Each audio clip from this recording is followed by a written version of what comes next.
करेंगे प्रधानमंत्री नरेंद्र मोदी के विनिंग फॉर्मूले की।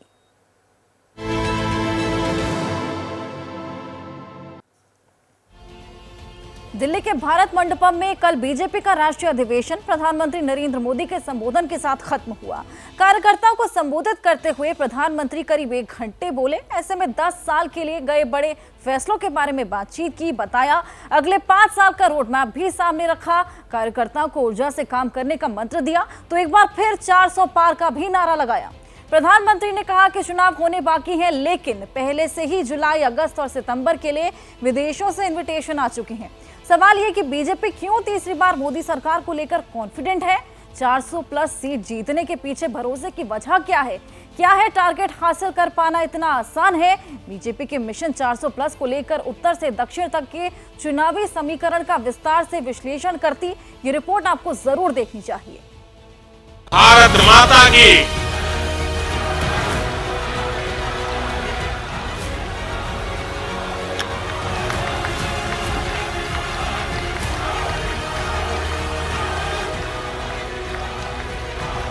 आज विपक्ष के नेता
संख्या पश्चिम बंगाल, उड़ीसा, महाराष्ट्र, केरल और तमिलनाडु में बढ़ी है।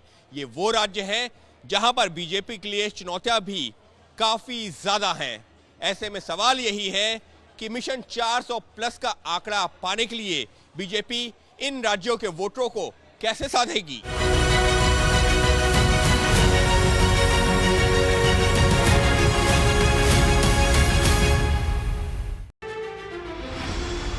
पूरब से पश्चिम और उत्तर में सरकार बना चुकी बीजेपी के लिए दक्षिण का सियासी किला भेदना सबसे बड़ी चुनौती साबित होती रही है। केरल, तमिलनाडु, तेलंगाना और आंध्र प्रदेश में कुल 118 सीटें हैं। बीजेपी के पास सिर्फ 4 सीटें हैं जो तेलंगाना में मिली थीं। 2019 में कर्नाटक की 28 में से 25 सीटें जीतने वाली बीजेपी को इस बार कड़े मुकाबले का सामना करना पड़ सकता है।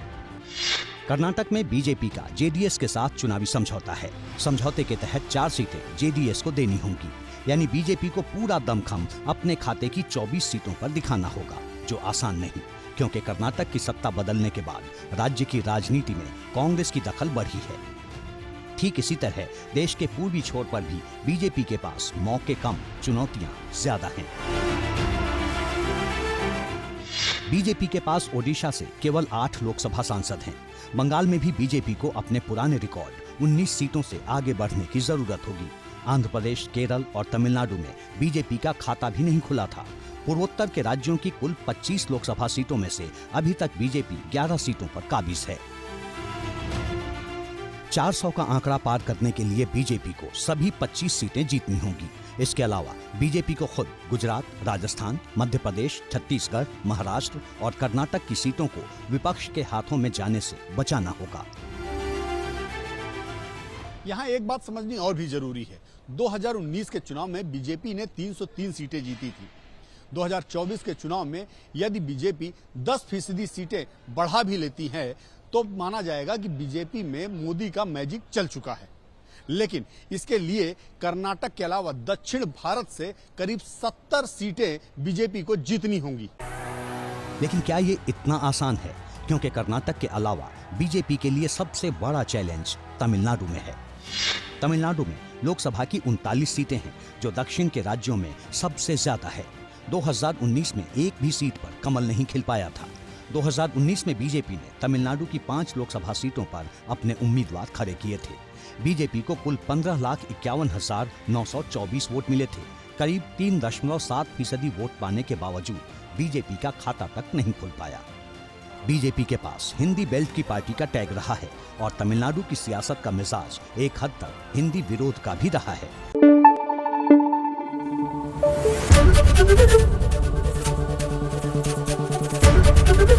एबीपी न्यूज आपको रखे आगे।